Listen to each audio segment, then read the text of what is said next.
কোকৰাঝাৰ বড়োলেণ্ড ইউনিভাৰ্চিটিত youth immersion programme এটা কৰিছোঁ। সেইটো আমি অসম বিধানসভাৰ পৰা কৰি আছোঁ। আমাৰ উঠি হোৱা যুৱক যুৱতীসকলক বা ছাত্ৰ ছাত্ৰীক আমি কেনেকৈ গণতান্ত্ৰিক প্ৰক্ৰিয়াৰ সম্পৰ্কে আৰু আমাৰ বিধায়িনী প্ৰক্ৰিয়াৰ সম্পৰ্কে তেওঁলোকক এটা নলেজ দিব পাৰোঁ, আইডিয়া দিব পাৰোঁ।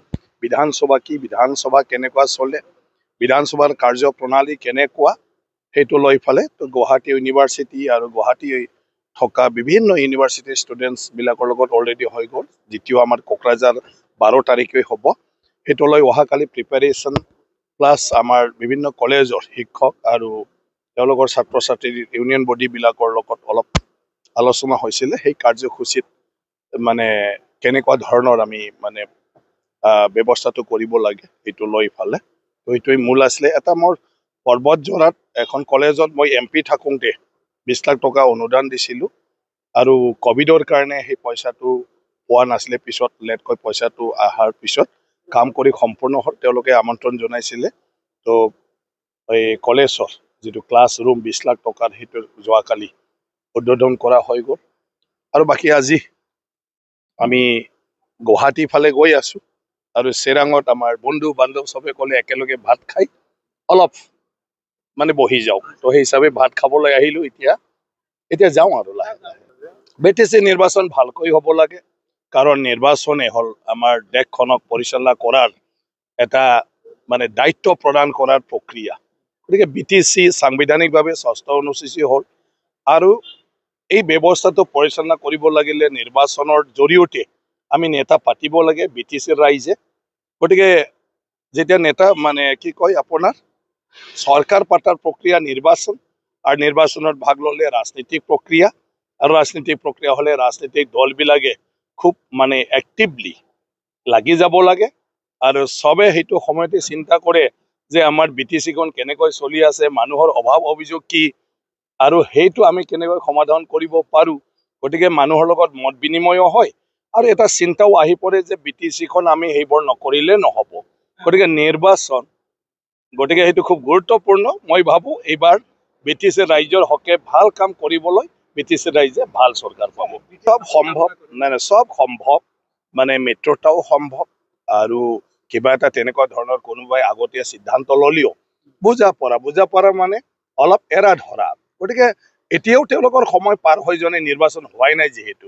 গতিকে 22খন চিট মানে BPFে ঘোষণা কৰিছে, নহয় 22খন, তো 18খন আছে। 18খন যদি UPPলে সন্তুষ্ট হয় দুইটা মিলি খেলিব পাৰে। আৰু বুলি নহয় যে আৰু আমাক কিছু লাগে, তেতিয়া BPF ফালৰ পৰা আৰু 5খন চিট তেওঁলোকে 22খনৰ পৰা আকৌ বুজা পৰাত কাকবা কেণ্ডিডেট দিলেও তাক মানাই ফালে আকৌ UPPলক এৰি দিব পাৰে। গতিকে তেওঁলোকৰ মনৰ কথা আৰু তেওঁলোকৰ মিছনটোত একমত হ'ব পৰাটোহে ডাঙৰ কথা। বাকী চিট ঘোষণা যিকোনো সেইটো কোনো ডাঙৰ কথা নহয়। আগৰ পৰাই UPPL আৰু BPFৰ মাজত বিভিন্ন ধৰণৰ যুক্তিযুক্ততা বাক বিতণ্ডা আহি আছে, কিন্তু তাৰ মাজেদিতো কমচে কম একতা হোৱাৰ কথা তেওঁলোকৰ মাজত চলি আছে। গতিকে যদি একতা হ'ব খোজে 22টা মানে ডিক্লেয়াৰ দিয়াটো ৰিজেক্ট কৰি ফালে, মানে কেনচেল কৰি ফালে আকৌ দুইটা পাৰ্টি মিলি ফালেও তেওঁলোকে কেণ্ডিডেট দিব পাৰে। তেনেকুৱা একো সংঘাত হোৱা নাই UPPL আৰু BJPৰ মাজত। কিন্তু নিৰ্বাচন যিহেতু চবে নামি পৰিছে, নিৰ্বাচন আহি পাইছে, গতিকে চবে নিজৰ নিজৰ কথাটো কৈছে যে ৰাইজৰ লৈ কি চিন্তা, BTCক লৈ কি চিন্তা, এইবিলাক প্ৰকট কৰিছে। এই প্ৰকট কৰোঁতে চবৰে চিন্তাবিলাক বেলেগ বেলেগ। UPPLৰ BTCক লৈ ফালে তেওঁলোকৰ পৰিকল্পনা বেলেগ, BJPৰ পৰিকল্পনাটো বেলেগ। BJPৰ কথাটো হ'ল অকল BTC অঞ্চল উন্নয়ন হ'ব লাগে, যিটোৰ কাৰণে এই অঞ্চলৰ মানুহে সদায় মানে বিভিন্ন সমস্যাৰ সন্মুখীন হৈ আছে, সেইবোৰ যাতে নাইকিয়া কৰিব পাৰে।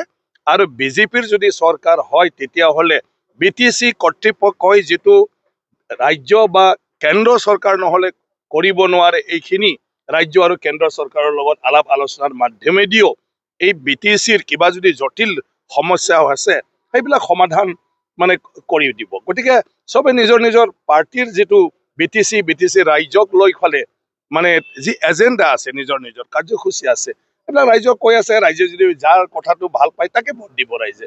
BJPৰ কাৰণেতো সবটোৱে লাভজনক। ইয়াত যদি শান্তিৰে চবে মিলি এক হৈ যদি BTC অঞ্চল উন্নয়নৰ কাম কৰে তাততো একো আপত্তি নাই। আৰু বিজেপি আৰু BPF UPPL আকৌ একেলগেই মিলিব লাগিব, কাৰণ ৰাজ্য আৰু কাউন্সিল আৰু দেশ কেন্দ্ৰ সব নিমিলিলেতো বিজেপিও মানে BTCটো একোই নহব, কাৰণ সবটো ওপৰৰ পৰা আহিব লাগিব ন।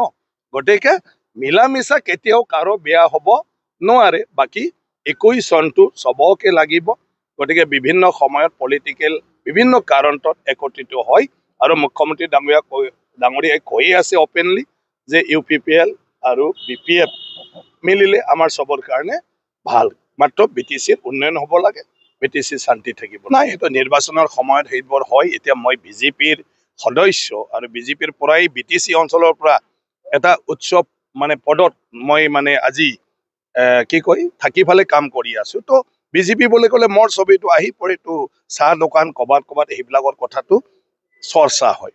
এটাটো হ'ল বিজেপি শক্তিশালী হিচাপে বিজেপি অলৰেডি বিভিন্ন মানে যিটো কাৰ্যসূচী, বিভিন্ন উন্নয়নমূলক আঁচনি, সেইটোৰ দ্বাৰা ৰাইজৰ ওচৰত কেতিয়াবাই গৈ পাইছে।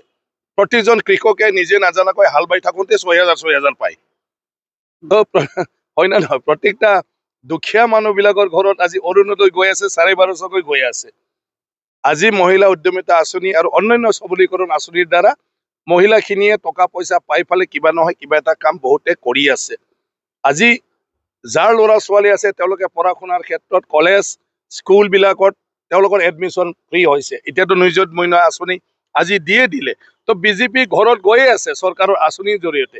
গতিকে বিজেপি জোৰদাৰ কৰিলে লাগা বুলি নহয়, বিজেপিৰ গোটেই যিবিলাক বেনিফিচাৰী আছে তেওঁলোকে সবেই বিচাৰে কি তেনেকুৱা ধৰণৰ চৰকাৰৰ পৰা সহায় সহযোগিতা আমি পাই থাকক। গতিকে যেতিয়াই বিজেপিৰ কাৰ্যসূচী হয় এওঁলোকে সবে আহি পাৰ্টিচিপেট কৰে। তেওঁলোকে নিজে নাজানাকৈ বিজেপিৰ লগত জড়িত হৈ গ'ল, কাৰণ বিজেপিৰ আজিৰ দিনটোত নেতাৰ যিটো চিন্তা, এই চিন্তা অকল দেশ নহয়, অকল আন্তঃগাঁথনি নহয়, প্ৰত্যেকজন ভাৰতীয় নাগৰিকৰ ব্যক্তিগত জীৱনলৈকে উপকাৰ হ'ব পাৰা। আজি জল জীৱন মিছন, ঘৰ ঘৰ জল, ভাৰতবৰ্ষৰ এনেকুৱা মানুহ থাকিব নালাগে যিজনে এটুপ পানীৰ কাৰণে হাহাকাৰ হ'ব লাগে।